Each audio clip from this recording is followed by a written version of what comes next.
엄마, 살려줘. 단 한마디의 전화. 그리고 그 전화를 받은 사람은 다름 아닌 현역 쓰리스타 장군 엄마였습니다. 지금 당장 헬기 준비해. 내 아들을 지켜야 해. 장군님, 규정상 이건 불가능합니다. 규정 따위는 집어치워. 난 군인이기 전에 엄마다! 부대 깊숙한 어둠 속에서 아들이 겪은 건 단순한 징계가 아니었습니다.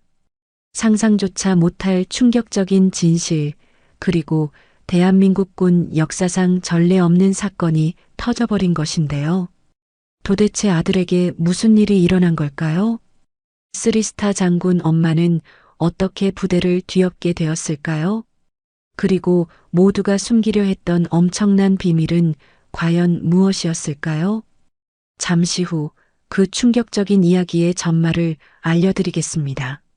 그 전에 잠깐 1초만 투자해서 구독, 좋아요 버튼을 꾹 눌러주시면 영상 제작에 큰 힘이 됩니다.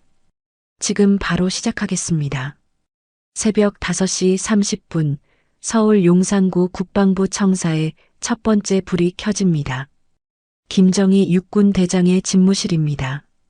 벌써 2시간째 책상에 앉아있던 김정희는 오늘도 산더미 같은 보고서들과 씨름하고 있었습니다. 별 3개가 반짝이는 견장 위로 은은한 형광등 불빛이 내려앉습니다. 장군님, 오늘 일정 브리핑 드리겠습니다. 부관 소령이 조심스럽게 문을 두드리며 들어옵니다. 김정희는 안경을 벗고 눈을 비비며 고개를 끄덕입니다. 오전 9시 합참회의, 10시 30분 기자간담회, 오후 2시 국정감사준비회의. 부관의 목소리가 이어지지만 김정희의 시선은 책상 모서리에 놓인 작은 액자로 향합니다. 군복을 입고 환하게 웃고 있는 아들 현우의 모습이 담겨 있습니다. 대한민국 육군 역사상 최초의 여성 대장. 그 무거운 타이틀이 김정희의 어깨를 짓누르고 있었습니다. 언론에서는 그녀를 철혈 여장군이라 부르며 연일 보도했지만 정작 김정희 본인은 그런 호칭이 썩 마음에 들지 않았습니다. 철혈이라니요. 자신도 다른 어머니들처럼 아들 걱정에 밤잠을 설치는 평범한 엄마일 뿐인데 말입니다. 장군님? 부관이 다시 한번 조심스럽게 부릅니다.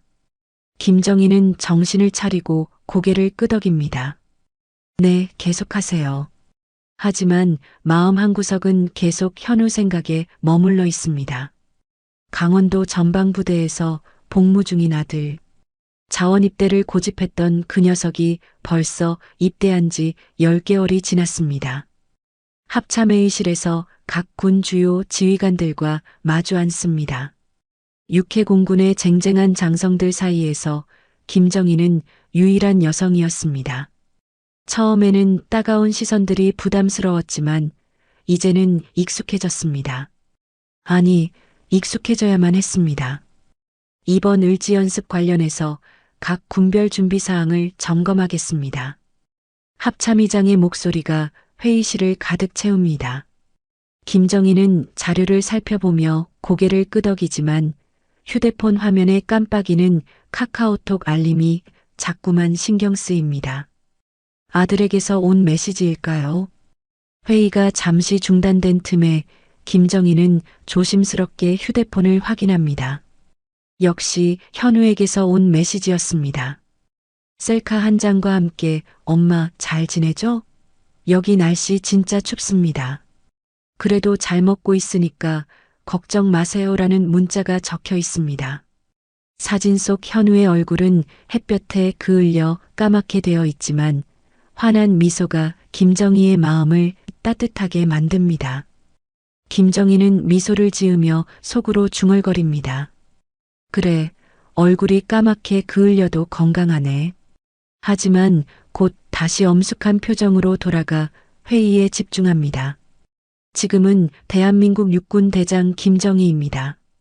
개인적인 감정은 잠시 뒤로 미뤄둬야 합니다. 기자간담회가 시작됩니다. 수십 명의 기자들이 플래시를 터뜨리며 질문을 쏟아냅니다. 장군님, 최근 북한의 도발 위협에 대한 대응 방안은 무엇입니까?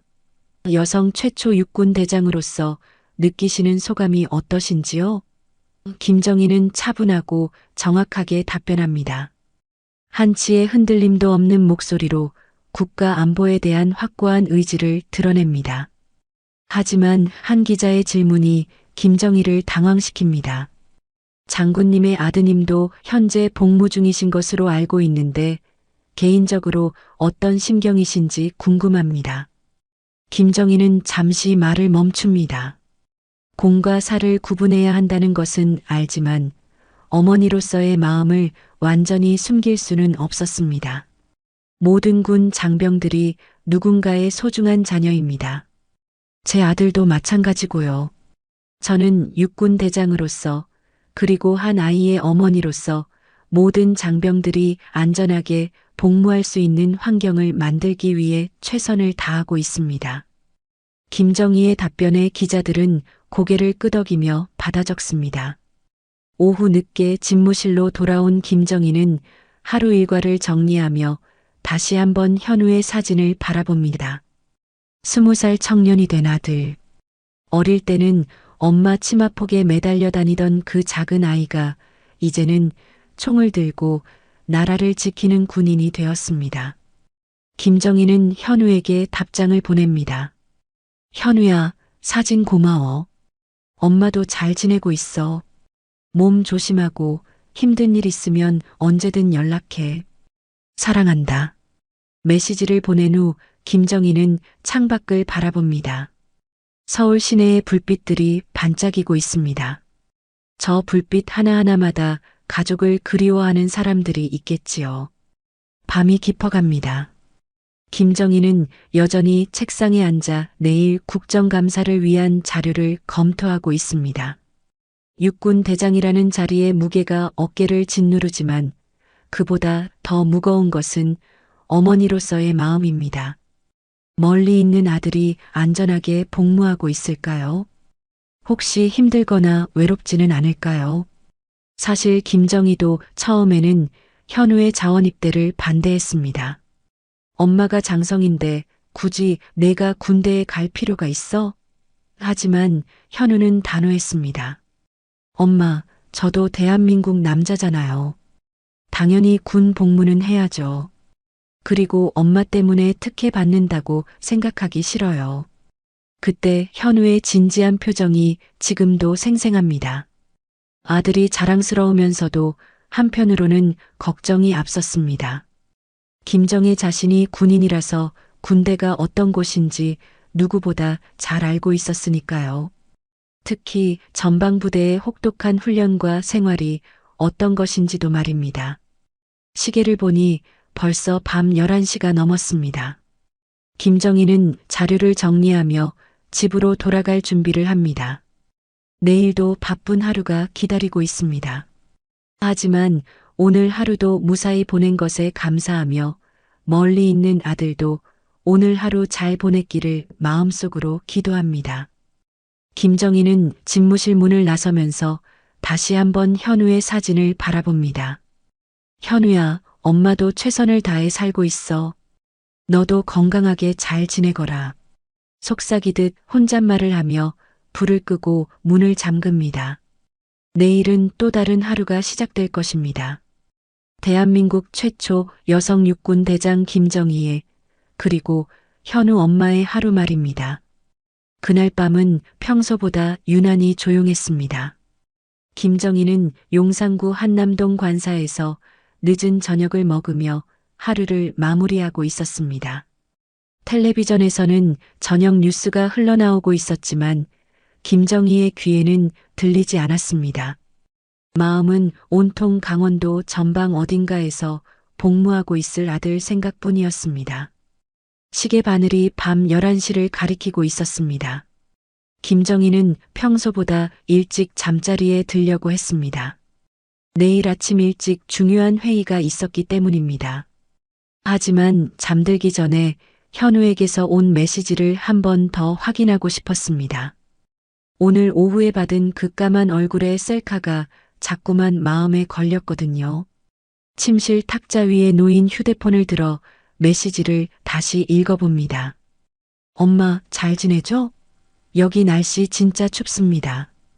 그래도 잘 먹고 있으니까 걱정 마세요.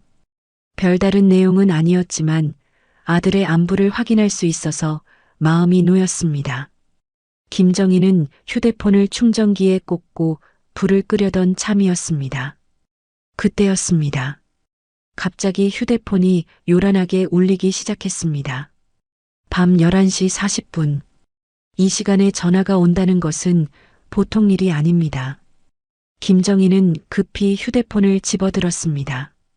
화면에 떠오른 이름을 보는 순간 심장이 쿵 내려앉았습니다. 현우라고 적혀 있었습니다. 여보세요? 현우야? 김정희의 목소리에는 어쩔 수 없이 긴장감이 묻어났습니다. 이 시간에 아들이 전화를 한다는 것이 심상치 않았거든요.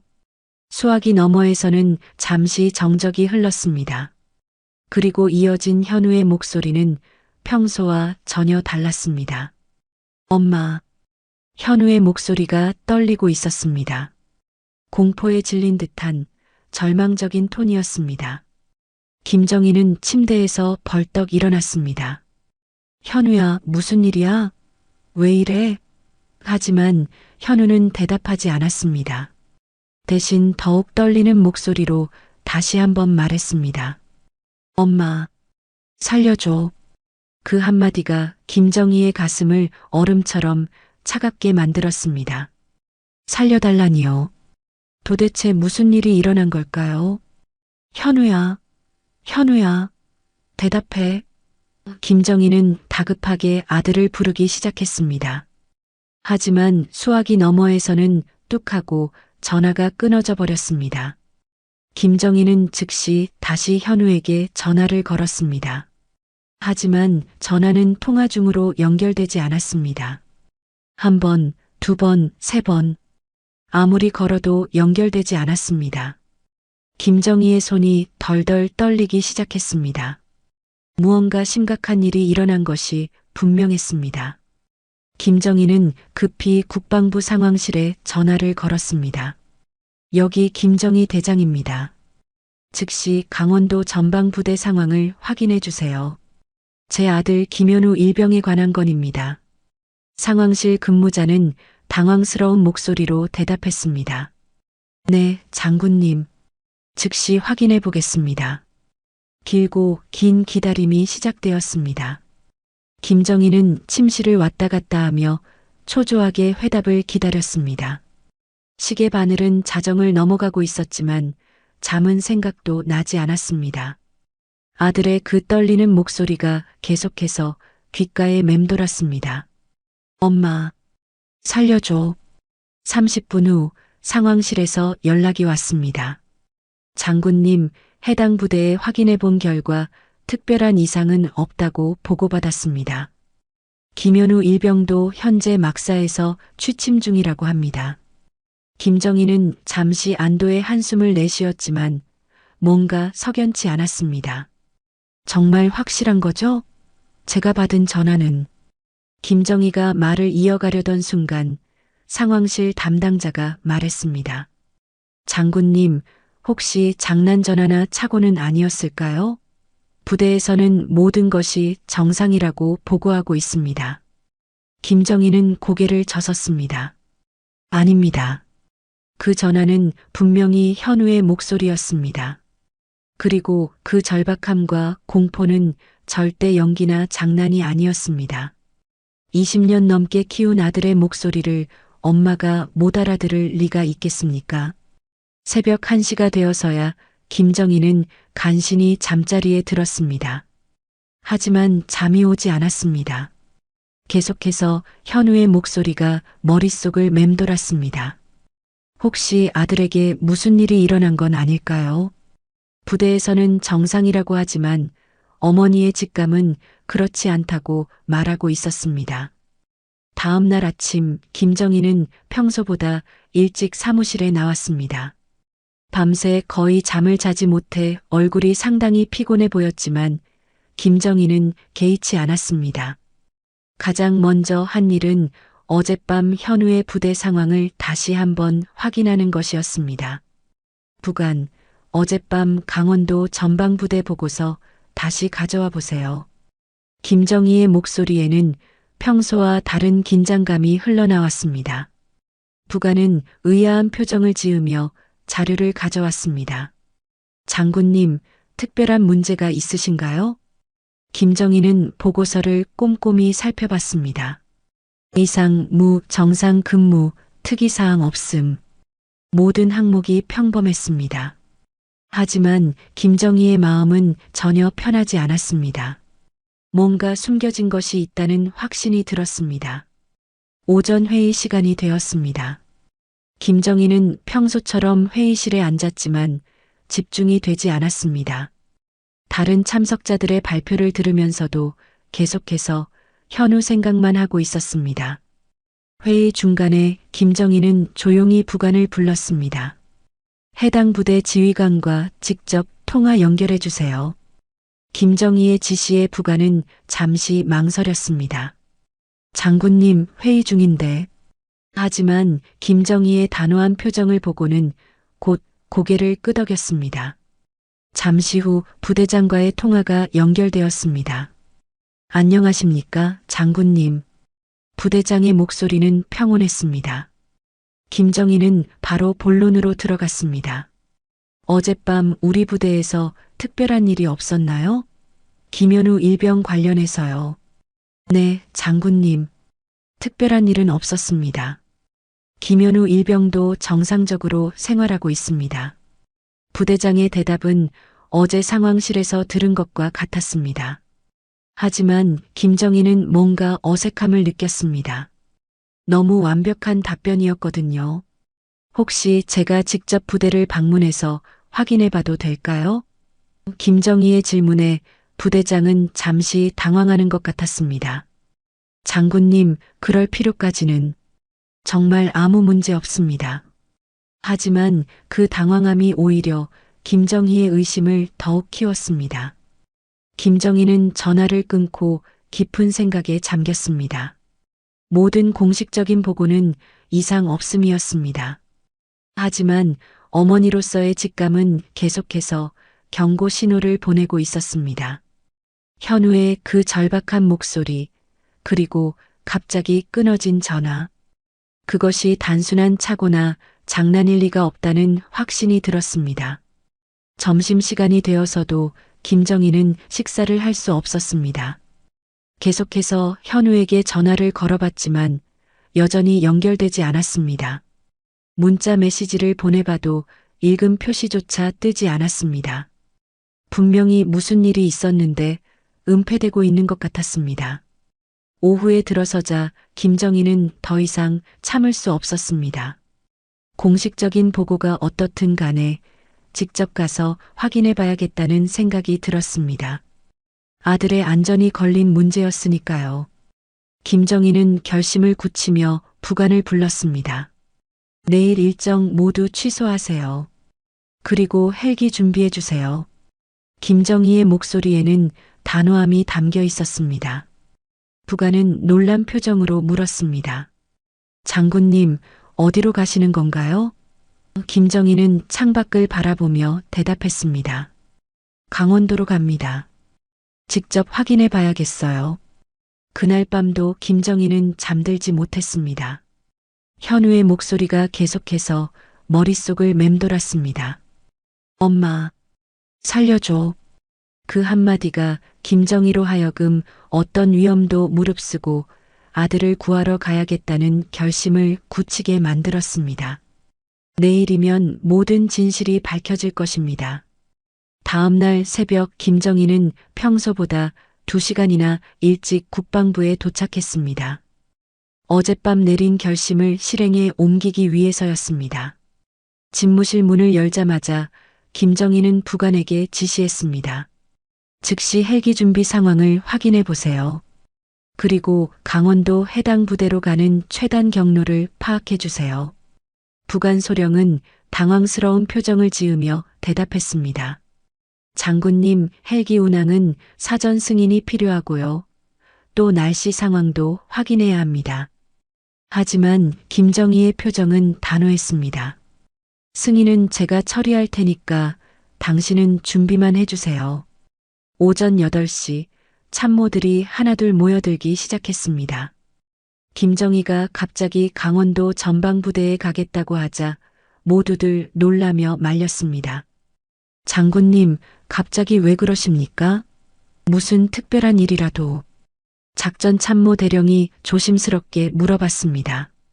김정희는 잠시 망설였습니다. 개인적인 이유로 공적인 권한을 사용한다는 것이 옳지 않다는 생각도 들었기 때문입니다. 하지만 아들의 절박했던 목소리를 떠올리자 그런 고민은 사라졌습니다. 제가 직접 확인해야 할 일이 있습니다. 더 이상 설명은 없어요. 참모들은 서로 눈빛을 주고받으며 당황해했습니다. 평소 냉철하고 합리적인 김정희 대장이 이렇게 감정적으로 행동하는 것은 처음 보는 일이었거든요. 장군님, 혹시 건강상 문제라도?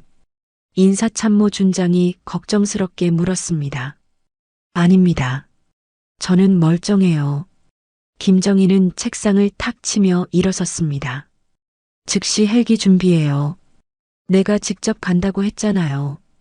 김정희의 목소리에는 평소에 없던 다급함이 섞여 있었습니다. 참모들은 더 이상 말릴 수 없음을 직감하고 준비에 들어갔습니다.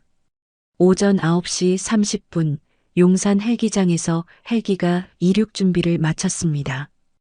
김정희는 군복을 단정히 차려입고 헬기에 올랐습니다.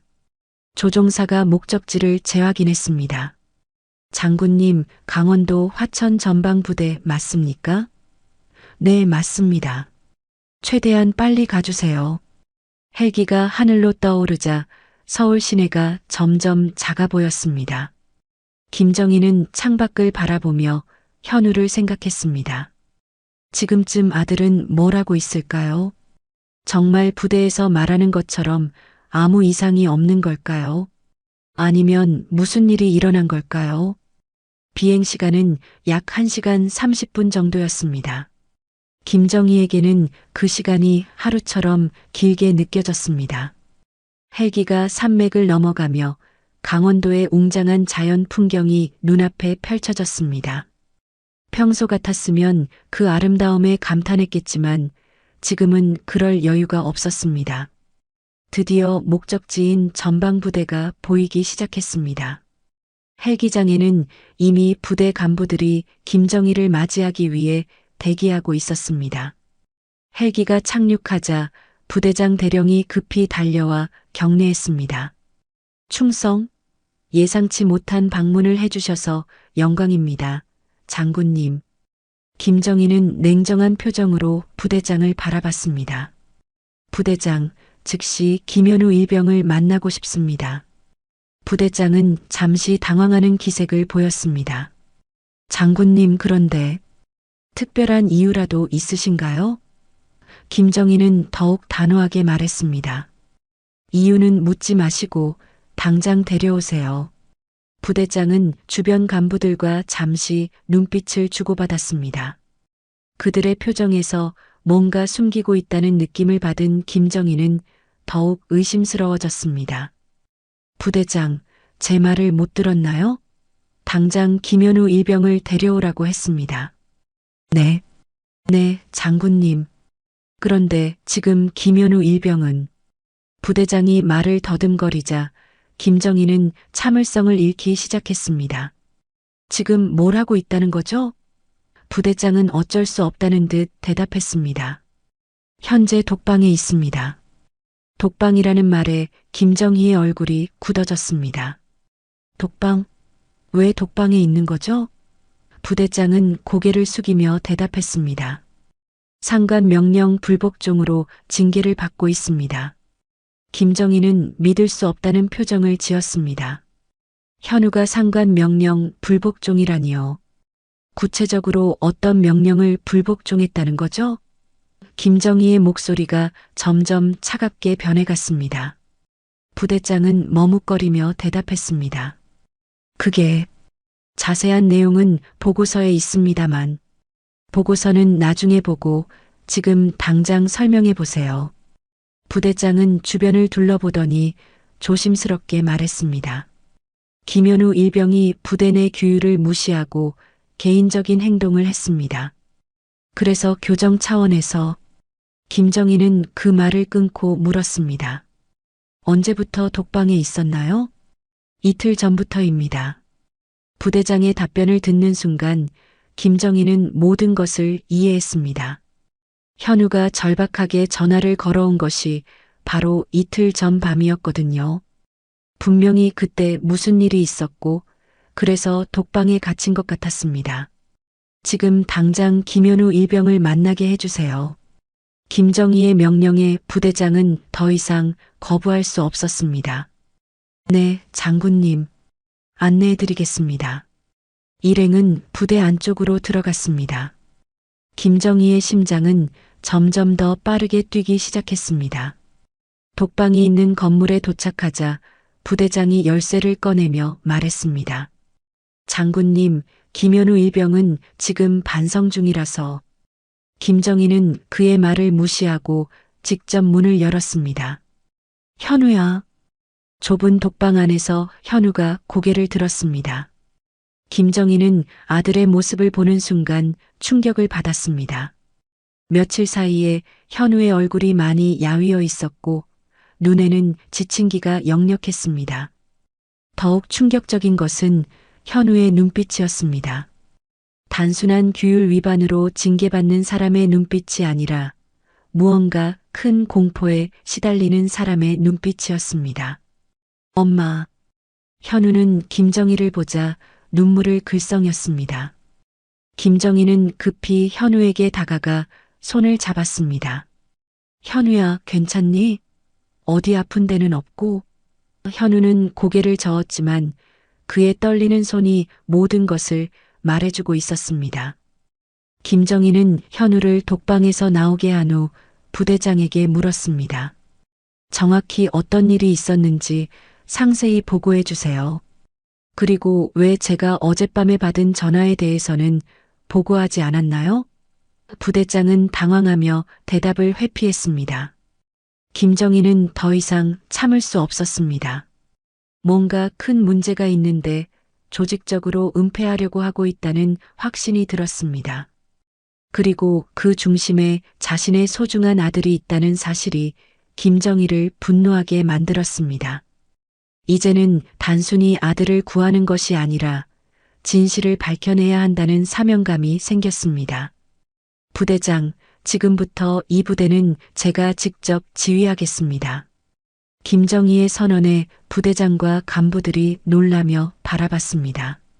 장군님, 그럴 수는. 하지만 김정희는 이미 결심을 굳힌 상태였습니다. 아들을 구하고 진실을 밝혀내기 위해서라면 무엇이든 할 준비가 되어 있었습니다. 김정희의 선언에 부대장 대령의 얼굴이 굳어졌습니다. 장군님, 저는 이 부대의 지휘관입니다. 아무리 상급자라고 해도 정당한 절차 없이 지휘권을 넘길 수는 없습니다. 그의 목소리에는 평소에 없던 강경함이 묻어났습니다. 김정희는 그 반응에서 뭔가 숨기고 있다는 확신을 더욱 굳혔습니다. 정당한 절차요?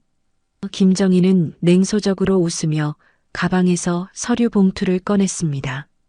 이게 바로 정당한 절차입니다.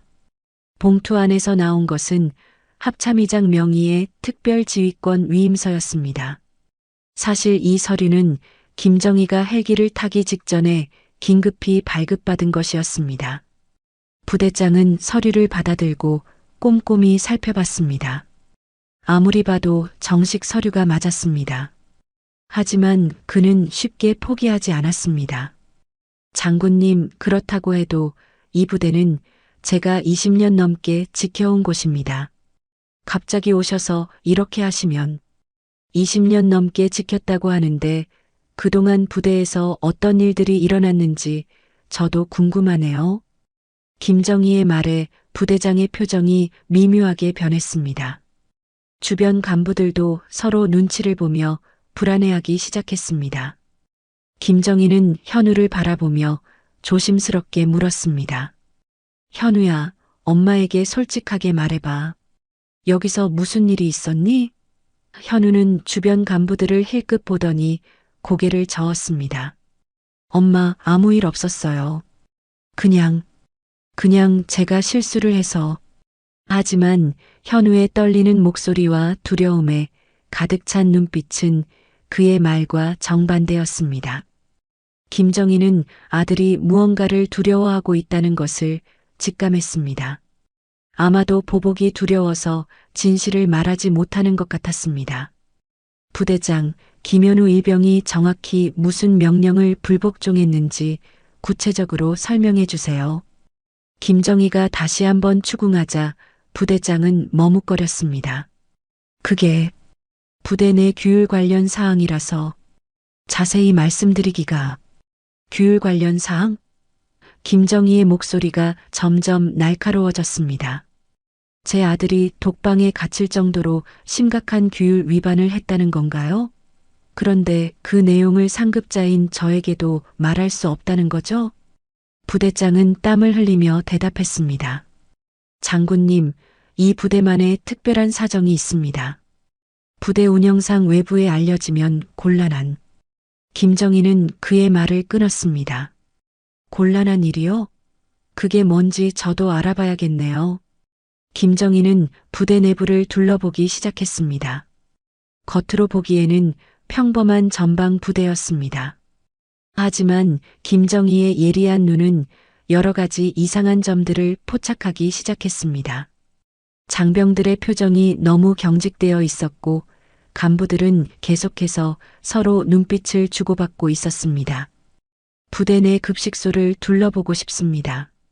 김정희의 요청에 부대장은 당황했습니다. 급식소요? 왜 갑자기? 부대 운영 상태를 점검하고 싶어서요. 문제라도 있나요? 김정희의 강압적인 태도에 부대장은 어쩔 수 없이 안내하기 시작했습니다. 급식소에 도착하자 김정희는 놀라운 광경을 목격했습니다. 장병들에게 제공되는 식사의 질이 형편없었습니다. 시든 야채와 질 낮은 고기, 그리고 양도 턱없이 부족했습니다. 이게 우리 장병들이 먹는 식사입니까? 김정희의 질문에 급식 담당 중사는 어쩔 줄 몰라 했습니다. 장군님, 예산상 어쩔 수 없는 부분이 있습니다. 부대장이 변명했지만 김정희는 납득할 수 없었습니다. 예산이요? 군 급식 예산이 이 정도밖에 안 되나요? 김정희는 오랫동안 군에 있었기 때문에 정상적인 급식 예산이 어느 정도인지 잘 알고 있었습니다. 김정희는 급식소를 나와 부대 시설을 더 둘러봤습니다.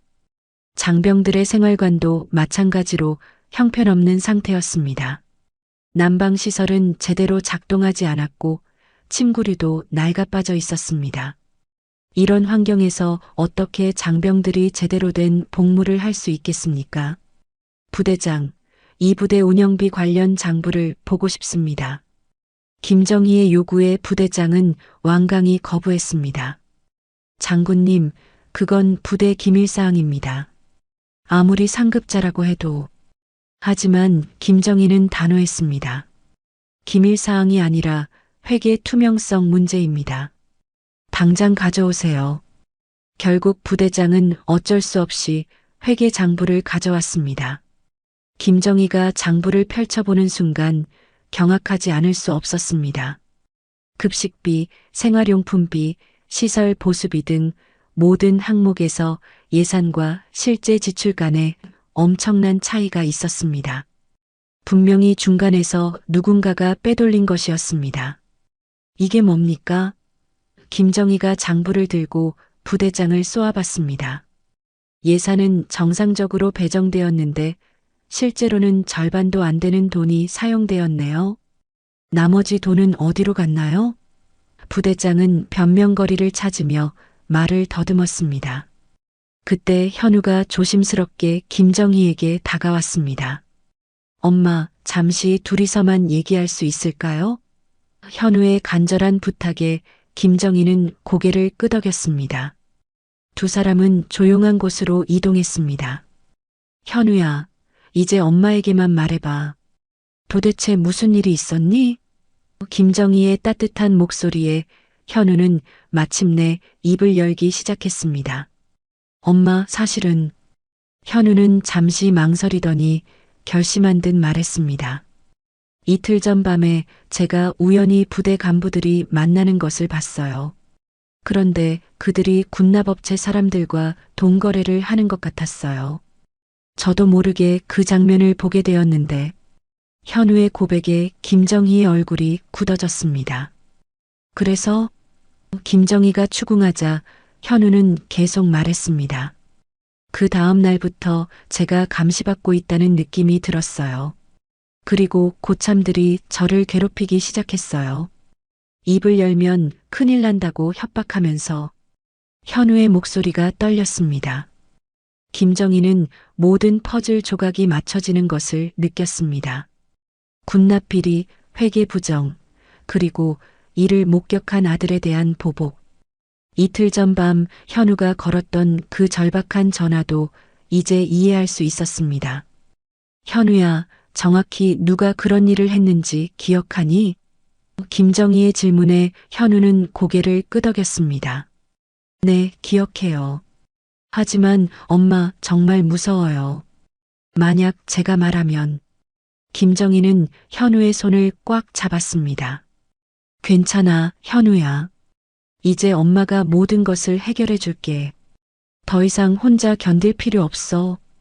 김정희의 확신에 찬 목소리에 현우는 처음으로 안도의 표정을 지었습니다. 하지만 김정희는 이것이 시작일 뿐이라는 것을 알고 있었습니다. 이제부터 진짜 싸움이 시작될 것입니다.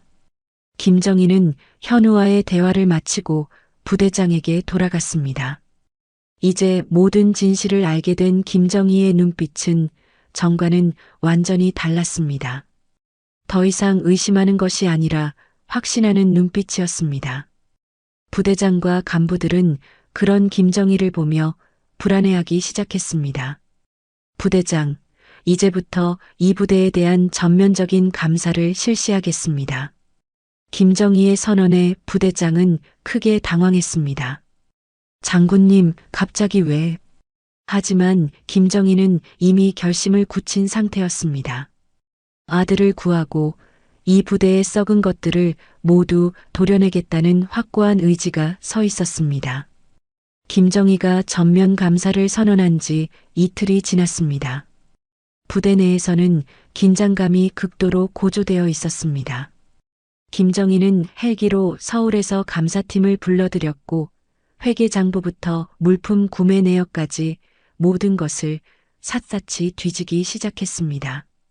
감사 첫날 밤 김정희는 부대 내 숙소에서 조사 결과를 정리하고 있었습니다. 예상했던 것보다 훨씬 심각한 상황이었습니다. 군납업체와의 부정거래는 단순히 이 부대만의 문제가 아니었습니다. 여러 부대가 연루된 조직적인 비리였던 것입니다. 그때 김정희의 휴대폰이 울렸습니다. 화면에 떠오른 이름을 보는 순간 김정희의 표정이 굳어졌습니다. 박재호 중장이었습니다. 김정희의 육사 동기이자 현재 군단장을 맡고 있는 박재호였습니다. 여보세요. 김정희가 전화를 받자 박재호의 목소리가 들려왔습니다. 정희야, 뭐 하는 거야? 갑자기 부대에 나타나서 난리를 치고 있다는 소문이 다 돌았어. 그의 목소리에는 평소에 없던 날카로움이 섞여 있었습니다. 재호야, 무슨 소리를 하는 거야? 나는 정당한 감사를 하고 있을 뿐이야. 김정희가 대답하자 박재호는 비웃듯 웃었습니다. 정당한 감사? 내 아들 때문에 벌이는 개인적인 복수를 정당한 감사라고 하는 거야? 김정희는 박재호의 말에 충격을 받았습니다. 어떻게 그가 이 일의 내막을 그렇게 자세히 알고 있는 걸까요? 재호야, 너도 이 일에 연루되어 있는 거야? 김정희의 직접적인 질문에 박재호는 잠시 침묵했습니다. 정희야, 이 바닥이 어떤 곳인 줄 몰라? 별 3개 달고도 아직도 그렇게 순진하니? 박재호의 목소리가 점점 차갑게 변해갔습니다. 군대에서 살아남으려면 때로는 눈을 감아야 할 때도 있는 거야. 내가 지금 하고 있는 일은 단순히 내 아들을 구하는 게 아니라 전체 시스템을 건드리는 거라고. 김정희는 믿을 수 없다는 표정을 지었습니다. 육사 시절부터 가장 가까웠던 친구 박재호가 이런 부정행위에 관여하고 있었다는 사실이 충격적이었습니다. 재호야, 설마 너까지. 하지만 박재호는 김정희의 말을 끊었습니다. 정희야, 마지막으로 충고해 주는 거야. 지금이라도 손을 떼. 내 아들만 조용히 데려가면 아무도 뭐라고 안 해. 하지만 계속 파고들면 너도 위험해져. 박재호의 협박에 김정희는 분노가 치밀어 올랐습니다. 위험하다고? 내가 뭘 두려워해야 한다는 거야? 김정희의 목소리가 떨렸습니다. 하지만 그것은 두려움 때문이 아니라 분노 때문이었습니다. 박재호는 냉정하게 대답했습니다. 정희야, 내가 건드리고 있는 것은 단순한 부대 하나가 아니야. 이건 훨씬 더 큰 조직이 연루된 일이라고. 전화가 끊어진 후 김정희는 깊은 생각에 잠겼습니다. 박재호의 말이 사실이라면 이 문제는 생각보다 훨씬 복잡하고 위험한 일일 수 있었습니다. 하지만 그렇다고 해서 포기할 수는 없었습니다. 현우가 겪은 일을 생각하면 더욱 그랬습니다. 다음 날 아침 김정희는 더욱 적극적으로 조사를 진행했습니다. 감사팀과 함께 군납업체 관련 서류들을 면밀히 검토했고 부대 간부들을 개별적으로 면담하기 시작했습니다. 처음에는 모두들 입을 닫고 있었지만 증거가 하나씩 드러나자 몇몇이 진실을 털어놓기 시작했습니다. 조사 결과는 충격적이었습니다. 부대에서 사용하는 급식 재료, 생활용품, 심지어 무기 부품까지도 부정한 방법으로 조달되고 있었습니다. 정상 가격보다 훨씬 비싸게 구매한 후 그 차액을 간부들이 나눠 가져간 것이었습니다. 그 과정에서 장병들은 질 낮은 식사와 시설을 감내해야 했습니다. 더욱 충격적인 것은 이런 일이 여러 해 동안 계속되어 왔다는 사실이었습니다. 그리고 이를 묵인하거나 방조한 상급 부대의 책임자들도 있었습니다. 김정희는 이제 왜 박재호가 그렇게 협박했는지 이해할 수 있었습니다. 오후에 김정희는 현우와 다시 면담했습니다. 현우야, 내가 본 것을 정확히 말해줘. 이제 엄마가 모든 걸 처리해 줄게. 현우는 더 이상 주저하지 않고 자신이 목격한 모든 것을 털어놓았습니다. 엄마, 그날 밤 제가 본 사람 중에 박재호 중장님도 있었어요. 현우의 말에 김정희는 큰 충격을 받았습니다. 박재호가 직접 이 부정행위에 관여하고 있었던 것입니다. 확실하니? 김정희의 질문에 현우는 확신에 찬 목소리로 대답했습니다. 네, 확실해요. 김정희는 이제 상황의 심각성을 완전히 이해했습니다. 이것은 단순한 부대 차원의 비리가 아니라 고위 장성까지 연루된 대규모 부정행위였습니다. 그리고 자신의 아들이 그것을 우연히 목격하게 된 것이었습니다. 그날 저녁 김정희에게 국방부에서 연락이 왔습니다. 장군님, 내일까지 서울로 복귀하라는 명령이 내려왔습니다. 김정희는 예상했던 일이라고 생각했습니다. 압력이 들어오기 시작한 것입니다. 하지만 김정희는 굴복할 생각이 없었습니다. 오히려 더욱 확고한 의지를 다졌습니다. 부관, 내일 기자회견을 준비하세요. 이 부대에서 벌어진 모든 일을 공개하겠습니다. 부관은 당황스러운 표정을 지었습니다. 장군님, 그렇게 되면 어떻게 된다고요? 김정희가 반문하자 부관은 말을 잇지 못했습니다. 김정희는 창밖을 바라보며 말했습니다. 이제 더 이상 숨길 수도 없고 숨기고 싶지도 않아요. 우리 아이들이 이런 환경에서 복무하고 있다는 사실을 국민들이 알아야 해요. 그날 밤 늦게 김정희에게 또 다른 전화가 걸려왔습니다. 이번에는 국방부 차관이었습니다. 장군님, 이 일은 조용히 처리하는 것이 좋겠습니다. 너무 크게 키우면 군 전체의 신뢰도에 문제가 생길 수 있어요. 하지만 김정희의 대답은 단호했습니다. 차관님, 신뢰도는 투명성에서 나오는 거잖아요.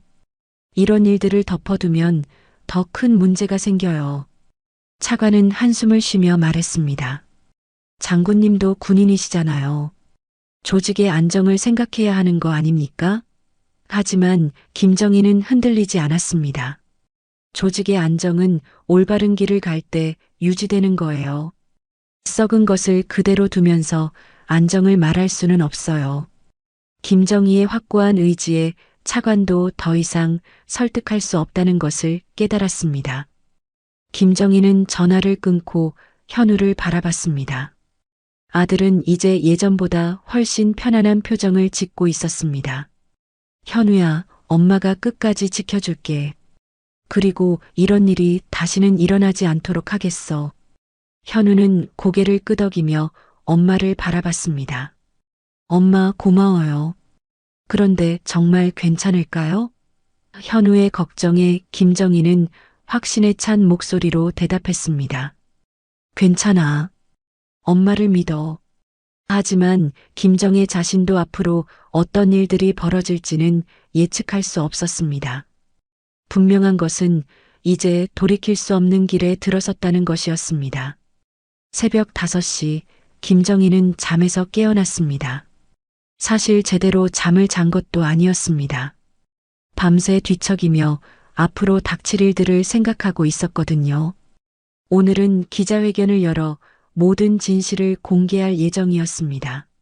하지만 그 전에 해결해야 할 문제가 하나 더 있었습니다. 김정희는 부대 숙소에서 나와 현우가 있는 곳으로 향했습니다. 어젯밤 현우를 독방에서 나오게 한 후 일반 생활관으로 옮겨주었지만 여전히 아들의 안전이 걱정되었습니다. 혹시라도 보복을 당할까 봐서 말입니다. 현우야, 잠 못 잤구나. 김정희가 생활관에 들어서자 현우가 침대에 앉아 창밖을 바라보고 있었습니다. 엄마도 못 주무셨죠? 현우의 물음에 김정희는 쓸쓸하게 웃었습니다. 엄마는 괜찮아. 너는 어떠니? 다른 애들이 뭐라고 하지 않았어? 다들 조용해요. 근데 엄마, 정말로 기자회견을 하실 거예요? 현우의 목소리에는 걱정이 묻어났습니다. 김정희는 아들의 손을 잡으며 말했습니다.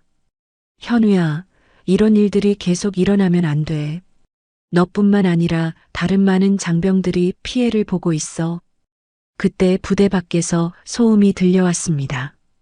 김정희는 창문으로 다가가 밖을 내려다봤습니다. 검은색 승용차 여러 대가 부대 입구에 도착하고 있었습니다. 그리고 그중 한 차에서 내리는 사람을 보는 순간 김정희의 얼굴이 굳어졌습니다. 박재호 중장이었습니다. 현우야, 잠시 여기서 기다려. 엄마가 다녀올게. 김정희는 급히 생활관을 나와 부대 본부로 향했습니다. 박재호가 직접 이곳까지 온 것은 예상치 못한 일이었습니다. 분명히 기자회견을 막으려는 것일 테지만 김정희는 쉽게 물러설 생각이 없었습니다. 부대 회의실에서 박재호가 기다리고 있었습니다. 그의 옆에는 국방부에서 온 것으로 보이는 몇몇 사람들이 함께 앉아 있었습니다. 김정희가 들어서자 박재호가 일어나며 말했습니다. 정희야, 앉아. 얘기 좀 해보자. 재호야, 여기까지 와서 뭘 얘기하자는 거야? 김정희의 목소리는 차갑기만 했습니다.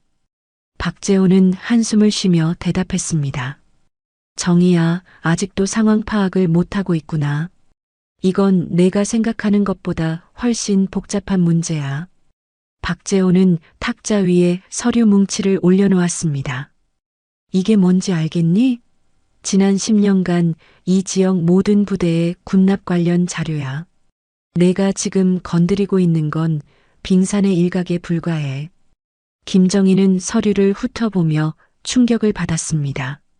자료에 따르면 군납 비리는 이 부대뿐만 아니라 전국 여러 부대에서 조직적으로 이루어지고 있었습니다. 그리고 그 규모는 김정희가 상상했던 것보다 훨씬 컸습니다. 수백억 원이 넘는 예산이 부정하게 사용되고 있었던 것입니다. 이걸 보고도 아직 기자회견을 하겠다는 거야? 박재호의 질문에 김정희는 분노로 떨리는 목소리로 대답했습니다. 그래서 더욱 공개해야 하는 거 아니야? 이런 일들이 이렇게 오랫동안 계속되어 왔다니. 박재호는 고개를 저었습니다. 정희야, 넌 정말 몰라. 이걸 다 공개하면 군 전체가 무너져. 국민들의 신뢰를 잃으면 안보에 심각한 문제가 생긴다고. 하지만 김정희는 박재호의 논리를 받아들일 수 없었습니다. 안보? 우리가 지켜야 할 안보가 이런 부정부패 위에 세워진 거라면 그런 안보가 무슨 의미가 있어? 김정희의 반박에 박재호는 점점 격해졌습니다. 정희야, 내가 너무 이상주의적이야. 현실적으로 생각해봐. 그때 국방부에서 온 사람 중 한 명이 입을 열었습니다. 김정혜 장군, 이번 일은 조용히 처리하는 것이 모두에게 도움이 될 겁니다. 아드님도 안전하게 전역시켜드릴 수 있고 장군께서도 불필요한 논란을 피할 수 있어요. 불필요한 논란이라고요? 김정희는 믿을 수 없다는 표정을 지었습니다. 제 아들이 겪은 일이 불필요한 논란이라는 거예요? 그리고 수많은 장병들이 부당하게 대우받고 있는 것도 불필요한 논란이고요? 박재호가 다시 입을 열었습니다. 정희야, 마지막 기회야. 지금이라도 손을 떼면 아무도 뭐라고 안 해. 내 아들도 너도 안전할 거야. 하지만 계속 고집부리면. 박재호는 말을 끝내지 않았지만 그 의미는 분명했습니다. 김정희는 박재호를 똑바로 바라보며 말했습니다. 재호야, 우리가 육사 시절에 맹세했던 것 기억나? 국가와 국민을 위해 헌신하겠다고 했잖아. 그런데 지금 내가 하고 있는 일이 그 맹세와 맞다고 생각해? 박재호의 표정이 잠시 흔들렸습니다. 하지만 곧 다시 냉정한 표정으로 돌아갔습니다. 정희야, 세상은 내가 생각하는 것만큼 단순하지 않아. 때로는 더 큰 것을 지키기 위해 작은 것을 포기해야 할 때도 있어. 작은 거?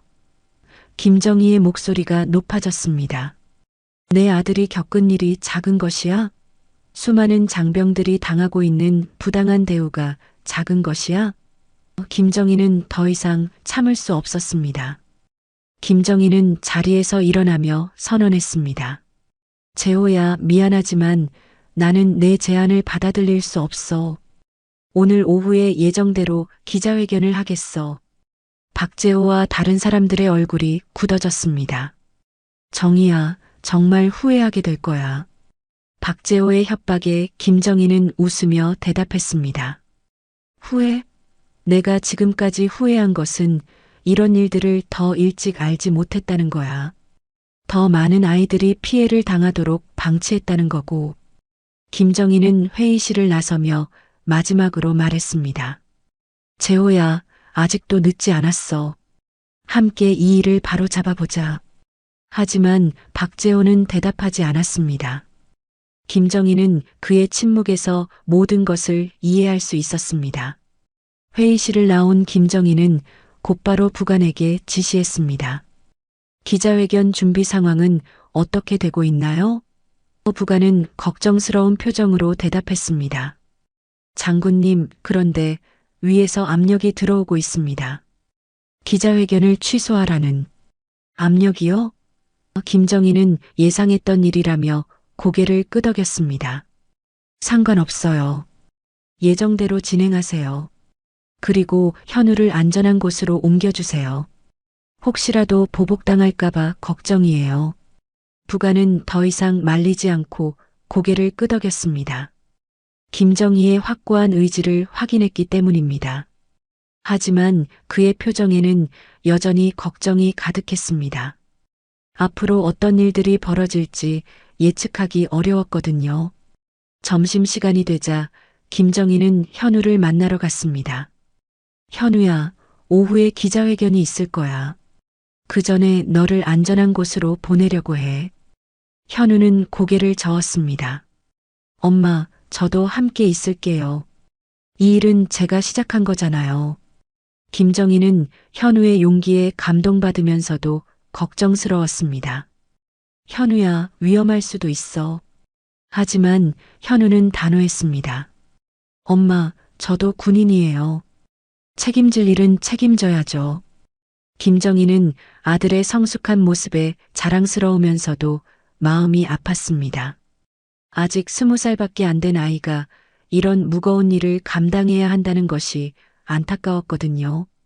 하지만 현우의 의지가 확고해 보여서 더 이상 말리지 않았습니다. 오후 2시 드디어 기자회견이 시작되었습니다. 전국 각지에서 온 기자들이 부대 회견장을 가득 메웠습니다. 김정희는 단상에 서서 준비해온 발표문을 펼쳤습니다. 이제 모든 진실을 세상에 알릴 시간이 왔습니다. 오후 2시 정각, 김정희는 단상에 섰습니다. 수십 대의 카메라가 그녀를 향해 있었고 기자들의 시선이 집중되어 있었습니다. 김정희는 깊게 숨을 들이쉬고 마이크 앞에 섰습니다. 이제 돌이킬 수 없는 강을 건너는 순간이었습니다. 안녕하십니까? 육군 대장 김정희입니다. 김정희의 첫마디에 회견장이 조용해졌습니다. 오늘 이 자리에 선 것은 대한민국군의 명예를 지키고 우리의 소중한 장병들을 보호하기 위함입니다. 김정희는 준비해온 자료를 들어 올렸습니다. 지난 며칠간 이 부대에서 조사한 결과 심각한 군납 비리와 장병 인권 침해 사실을 발견했습니다. 이는 단순히 한 부대의 문제가 아니라 우리 군 전체의 구조적 문제임을 확인했습니다. 기자들이 일제히 손을 들며 질문을 쏟아냈습니다. 하지만 김정희는 발표를 계속했습니다. 구체적으로 말씀드리면 급식비 부정 사용, 생활용품 조달 과정에서의 리베이트, 그리고 이러한 비리를 목격한 장병에 대한 조직적 탄압이 이루어지고 있었습니다. 회견장 뒤편에서 박재호가 굳은 표정으로 지켜보고 있었습니다. 김정희는 그를 바라보며 더욱 확신에 찬 목소리로 말했습니다. 이런 일들이 수년간 은밀히 진행되어 왔고 이를 알고도 묵인하거나 방조한 고위 간부들도 있습니다. 한 기자가 손을 들며 질문했습니다. 장군님, 혹시 이 일이 장군님의 아드님과 관련이 있습니까? 김정희는 잠시 주저했지만 솔직하게 대답했습니다. 네, 그렇습니다. 제 아들 김현우 일병이 우연히 이런 비리 현장을 목격했고 그로 인해 보복을 당했습니다. 또 다른 기자가 질문했습니다. 구체적으로 어떤 보복을 당했나요? 김정희는 현우를 바라봤습니다. 현우가 고개를 끄덕이자 김정희는 계속 말했습니다. 독방 감금, 정신적 협박, 그리고 입막음을 위한 각종 압박을 받았습니다. 기자회견이 진행되면서 점점 더 많은 세부 사항들이 공개되었습니다. 김정희는 준비해온 모든 증거 자료를 제시했습니다. 회계장부에 조작된 부분, 군납업체와의 부정거래 내역, 그리고 피해 장병들의 증언까지 모든 것이 공개되었습니다. 장군님, 이런 비리가 다른 부대에도 있다고 보십니까? 한 기자의 질문에 김정희는 무겁게 고개를 끄덕였습니다. 안타깝게도 그렇습니다. 이것은 구조적인 문제이며 전면적인 개혁이 필요한 상황입니다. 그때 회견장 문이 열리며 국방부 관계자들이 들어왔습니다. 그들은 김정희에게 다가와 귓속말로 뭔가를 말했습니다. 하지만 김정희는 고개를 저으며 기자회견을 계속했습니다. 어떤 압력이 있더라도 진실은 밝혀져야 합니다. 김정희의 말에 기자들이 술렁거렸습니다. 장군님, 지금 어떤 압력을 받고 계신 건가요? 김정희는 잠시 망설이다가 대답했습니다. 이 문제를 조용히 덮으라는 압력을 받고 있습니다. 하지만 저는 그럴 수 없습니다. 기자회견이 절정에 이르렀을 때 김정희는 가장 중요한 발표를 했습니다. 저는 오늘부로 이 모든 증거 자료를 검찰에 제출할 것입니다. 그리고 관련된 모든 인물들에 대한 철저한 수사를 요청할 것입니다. 회견장이 웅성거렸습니다. 김정희가 고위군 간부들까지 수사 대상에 포함시키겠다고 선언한 것이었습니다. 박재호의 얼굴이 창백해졌습니다. 이제 정말로 돌이킬 수 없는 지점에 도달한 것이었습니다. 장군님, 이런 결정으로 인해 장군님 자신도 불이익을 받을 수 있는데 괜찮으십니까? 한 기자의 질문에 김정희는 미소를 지으며 대답했습니다. 군인의 본분은 개인의 안위가 아니라 국가와 국민을 지키는 것입니다. 김정희는 현우를 바라보며 계속 말했습니다. 제 아들뿐만 아니라 모든 대한민국 장병들이 누군가의 소중한 아들, 딸들입니다. 그들이 정당하고 안전한 환경에서 복무할 수 있도록 하는 것이 저의 의무입니다. 기자회견이 끝날 무렵 김정희는 마지막 말을 했습니다. 이 일로 인해 군에 대한 국민들의 실망이 클 것으로 압니다. 하지만 썩은 것을 도려내야만 건강한 조직이 될 수 있습니다. 저는 그 과정에서 제가 해야 할 역할을 다하겠습니다. 기자회견이 끝나자 김정희는 현우와 함께 회견장을 나왔습니다. 복도에서 박재호가 기다리고 있었습니다. 정희야, 정말 후회하게 될 거야. 박재호의 말에 김정희는 차분하게 대답했습니다. 재호야, 후회하는 건 너일 거야. 그날 저녁 뉴스는 김정희의 기자회견으로 시작되었습니다.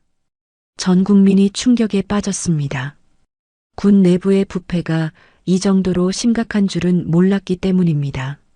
하지만 많은 사람들이 김정희의 용기에 박수를 보냈습니다. 인터넷에는 김정희를 지지하는 글들이 쏟아졌습니다. 진정한 군인의 모습, 용기 있는 어머니, 대한민국의 자랑스러운 장군 등의 댓글들이 달렸습니다. 하지만 동시에 군 내부에서는 김정희에 대한 반발도 거세졌습니다. 그날 밤 김정희는 현우와 함께 조용한 시간을 보냈습니다. 현우야, 힘들었지? 김정희의 물음에 현우는 고개를 저었습니다.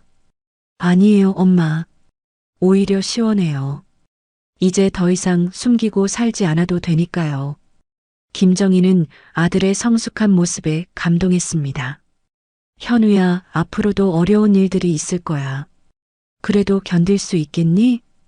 현우는 확신에 찬 목소리로 대답했습니다. 네, 엄마. 엄마와 함께라면 뭐든 견딜 수 있어요. 다음 날 새벽 김정희에게 국방부에서 연락이 왔습니다. 장군님, 장관님께서 즉시 상경하라고 하십니다. 김정희는 예상했던 일이라며 준비를 시작했습니다. 이제 진짜 전쟁이 시작될 것 같았습니다.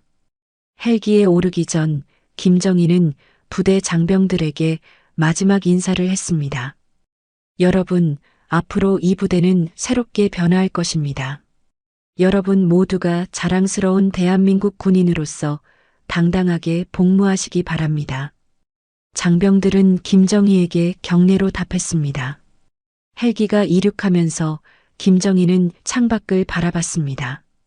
아래로 내려다 보이는 부대가 점점 작아져 갔습니다. 하지만 김정희의 마음속에는 확신이 가득했습니다. 비록 앞으로 어려운 일들이 기다리고 있겠지만 옳은 일을 했다는 확신이 그녀에게 용기를 주었습니다. 서울로 돌아온 김정희를 기다리고 있는 것은 예상했던 대로 혹독한 현실이었습니다. 국방부 장관실에서 열린 긴급회의에는 합참의장을 비롯해 군의 최고위층들이 모두 참석해 있었습니다. 김정희가 회의실에 들어서자 차가운 시선들이 그녀를 향했습니다. 김정희 대장, 앉으시죠. 국방부 장관의 목소리는 평소보다 훨씬 경직되어 있었습니다. 어제 기자회견으로 인해 큰 파장이 일고 있습니다. 군에 대한 국민들의 신뢰가 크게 흔들리고 있어요. 김정희는 담담하게 대답했습니다. 장관님, 진실을 알리는 것이 신뢰를 회복하는 첫걸음이라고 생각합니다. 하지만 합참의장이 강하게 반박했습니다. 김 대장, 당신의 개인적 감정으로 군 전체를 위험에 빠뜨렸어요. 개인적 감정이라고요? 김정희의 목소리가 높아졌습니다.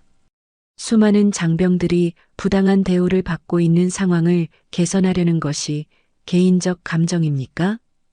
회의실의 분위기는 점점 더 험악해져 갔습니다. 그때 한 참석자가 입을 열었습니다. 김 대장, 이번 일로 인해 국정감사에서도 큰 문제가 될 것 같습니다. 정치권에서도 군 전체에 대한 신뢰를 잃고 있어요. 김정희는 그들의 걱정이 진정한 개선보다는 체면 치레에 더 가깝다는 것을 느꼈습니다. 회의는 몇 시간 동안 계속되었습니다. 참석자들은 김정희에게 사과문 발표를 요구했고 조용히 사건을 정리하자고 제안했습니다. 하지만 김정희는 완강히 거부했습니다. 저는 잘못한 것이 없습니다. 오히려 더 철저한 조사가 필요해요. 결국 회의는 결론 없이 끝났습니다. 김정희가 회의실을 나오자 복도에서 박재호가 기다리고 있었습니다. 정희야, 마지막 기회다. 지금이라도 물러서면 모든 것을 원상복구시켜줄 수 있어. 김정희는 박재호를 똑바로 바라보며 말했습니다. 재호야, 넌 언제부터 이렇게 변했니? 우리가 함께 꿈꾸던 깨끗한 군대는 어디로 간 거야? 박재호는 잠시 당황하는 것 같았지만 곧 냉정한 표정으로 돌아갔습니다. 정희야, 세상은 내가 생각하는 것만큼 단순하지 않아. 때로는 현실과 타협해야 해. 하지만 김정희는 고개를 저었습니다.